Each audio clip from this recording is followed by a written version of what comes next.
Let's hit some news and notes, Scott. And this one kind of flew under the radar over the weekend, but apparently the Dodgers will likely employ a six-man starting rotation in 2024. And that comes according to Andy McCullough of The Athletic. And it does make some sense.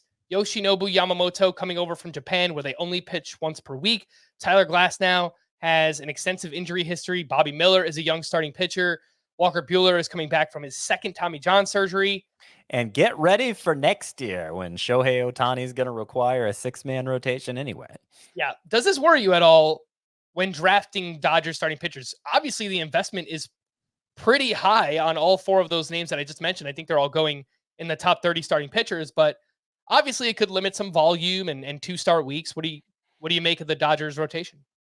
Well, a little bit. I don't think it really changes how I'm going to approach Yoshinobu Yamamoto because I just think he's going to be so good that we'll be happy to get one start weeks out of him. Not that he'll never have a two-start week as a two-start pitcher, but they're not going to be as frequent, obviously. Same thing with Tyler Glass now. It might dampen enthusiasm for Bobby Miller a little bit, at least in terms of, okay, do I prefer Bobby Miller to Yuri Perez or Grayson Rodriguez? Where does he fit in that group of sophomore standouts? And it might drop him to the back of the list for me. I have Emmett Sheehan as a sleeper for this year. And, it dampens enthusiasm a little for him too. But it's a rotation full of big bat missers. And I think in this environment, they're going to be so useful that I'm not sure we're going to sweat their lack of two-start status. Of course, you will more in a points league where strikeouts aren't as important anyway, but less so in a roto league.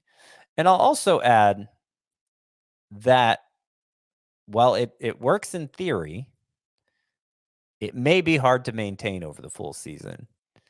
The Angels line of the past few years, they were kind of forced to maintain it because they weren't going to jeopardize Shohei Ohtani by having him start a day earlier than usual. But I don't know that without him obviously being in the pitching mix this year, I don't know that it's going to force the Dodgers' hand in the same way it did for the Angels, where they were having to mix in some really scrubby starters at times to keep a six-man rotation going. I will point out the Dodgers do have a lot of interesting pitching depth.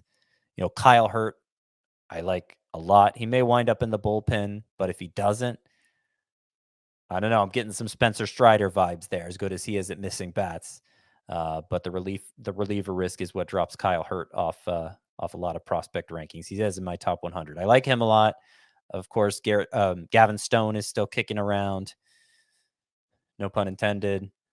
And they got Michael Grove. They got Nick Frasso, who's going to be up at some point. They have a lot of options to work with, but attrition will kick in at some point.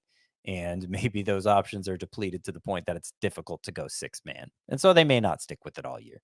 Yeah, I think there's a chance. One name you didn't mention in there because he's not the highest upside pitcher is Ryan Yarbrough. I think there's a chance he could work in as well. And I agree. I think maybe at times it's not just a straightforward six-man rotation, but, in 5-game weeks, obviously that allows them the ability to space guys out a little bit, or they can skip starts here or there. So I don't know that it will be a for sure six-man rotation, but I do think at the end of the season, you probably will see the Dodgers starters with less game starts total compared to other teams, just because of the reasons we just mentioned.